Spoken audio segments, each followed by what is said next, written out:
Everybody, welcome back. Reading the Bible, and we are reading the Jehovah's Witness version. Okay.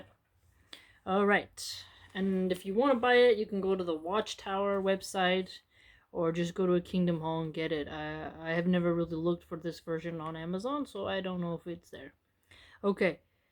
Exodus 33, picking up on verse 7. As for Moses, he proceeded to take his tent away, and he pitched it outside the camp, far away from the camp, and he called it a tent of meeting.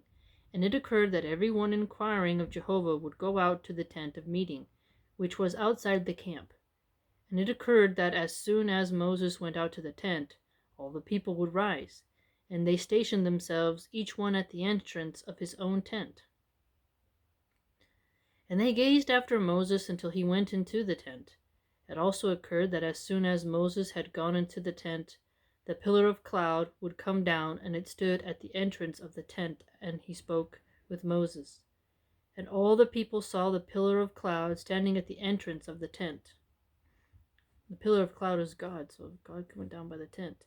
And all the people rose and bowed down, each one at the entrance of his own tent. And Jehovah spoke to Moses face to face, just as man would speak to his fellow. When he returned to the camp, his minister Joshua, the son of Nun, as attendant, would not withdraw from the midst of the tent. Now Moses said to Jehovah, "See, you are saying to me, 'Lead this people up,' but you yourself have not let me know whom you will send with me. Moreover, you yourself have said, 'I do not know you by name.' No, I do know you by name. And besides, you have found favor in my eyes. And now, if please I have found favor in your eyes, make me know, please, your ways, that I may know you, in order that I may find favor in your eyes, and consider that this nation is your people." So he said, "My own person will go along, and I shall certainly give you rest."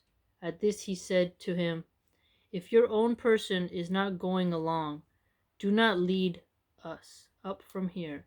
And by what now will it be known that I have favor in your eyes, I and your people? Is it not by your going along with us, in that I and your people have been made distinct from all other people who are upon the face of the ground?"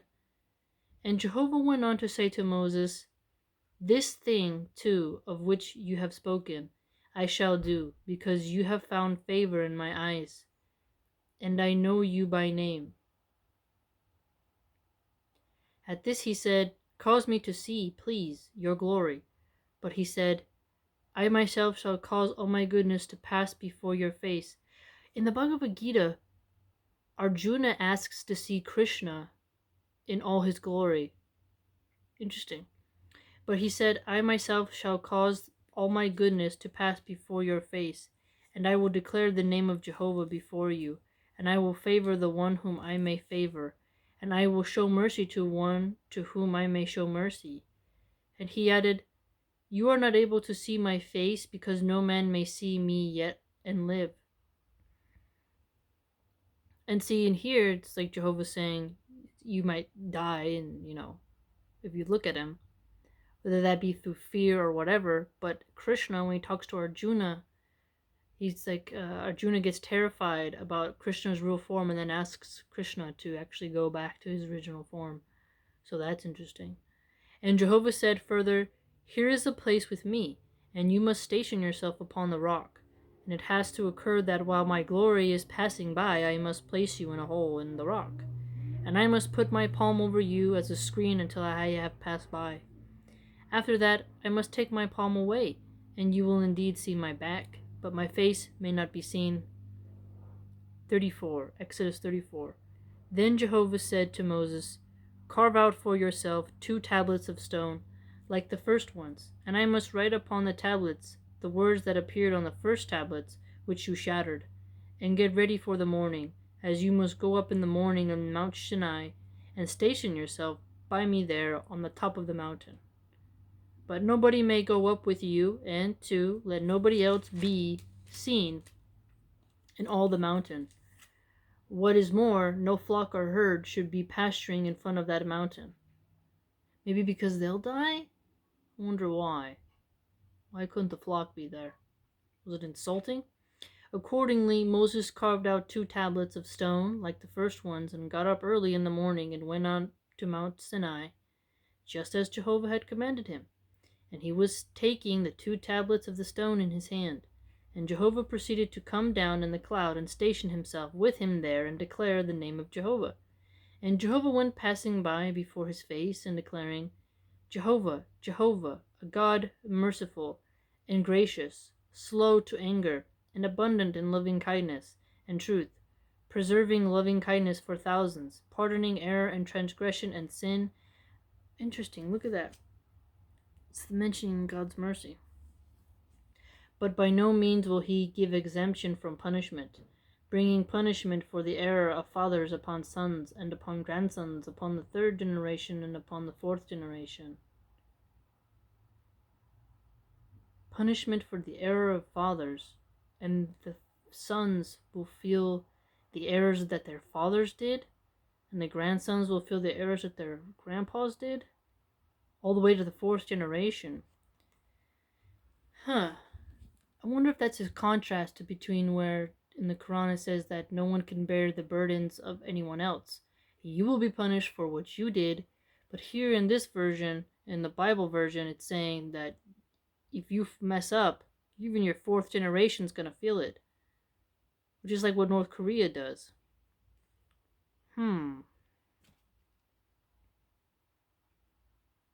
But it could also mean if you are a people and you allow your government to become super, super wicked, they'll feel the effects of that evil government for generations to come because you left the way of God. Maybe. Or your family will be broken horrifically because you didn't do the good thing in the path and the way of God, and that will rip it out into many generations. Kind of like with my family. Could be all of it. Moses at once hurried to bow low to the earth and prostrate himself. Then he said, If now I have found favor in your eyes, O Jehovah, look, prostrate. He said prostrate. So he prostrated before God. But Christians, they do not prostrate when they pray. You get on your knees, or you stand and hold your arms up. Then he said, If now I have found favor in your eyes, O Jehovah, let Jehovah please go along in the midst of us, because it is a stiff-necked people, and you have to forgive our error and our sin, and you must take us as your possession. In turn, he said, Here I am concluding a covenant. Before all your people, I shall do wonderful things that have never been created in all the earth or among all the nations. And all the people in the midst of whom you are will indeed see the work of Jehovah, because it is a fear-inspiring thing that I am doing with you. For your part, keep what I am commanding you today. Here I am driving out from before you the Amorites, and the Canaanites, and the Hittites, and the Perizzites, and the Hivites, and the Jebusites. That one always makes me laugh. It's the way they have the Canaanites. Ites. So many ites. Watch yourself that you do not conclude a covenant with the inhabitants of the land to which you are going, for fear it may prove itself a snare in your midst. So certain covenants can definitely be a snare, that's for real. But their altars you people are to pull down, and their sacred pillars you are to shatter, and their sacred poles you are to cut down. Look at that. So this is very interesting. It's actually telling you, take it down. For you must not prostrate yourself to another god, because Jehovah, whose name is jealous, he is a jealous God, for fear that you may conclude a covenant with the inhabitants of the land, as they will certainly have immoral intercourse with their gods, and sacrifice to their gods, and someone will be certain to invite you, and you will certainly eat some of his sacrifice. Then you will have to take some of their daughters for your sons, and their daughters will be certain to have immoral intercourse with their gods, and make your sons have immoral intercourse with their gods. You must not make molten idol gods for yourself. The festival of unfermented cakes you are to keep. You will eat unfermented cakes, just as I have commanded you, 7 days at the appointed time in the month of Abib, because it was in the month of Abib You came out of Egypt.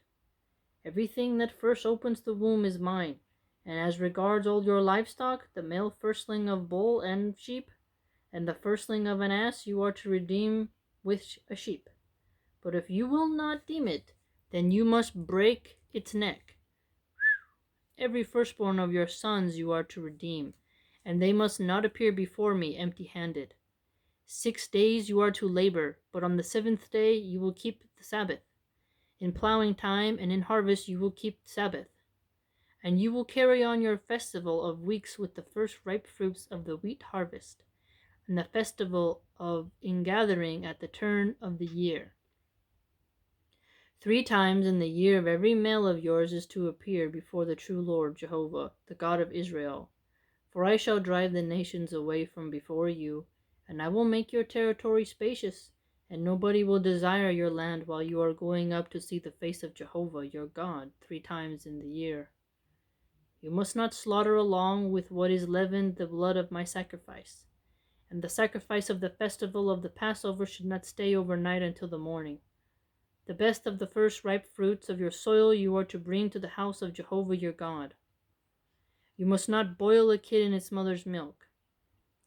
And Jehovah went on to say to Moses, Write down for yourself these words, because it is in accordance with these words that I do conclude a covenant with you and Israel.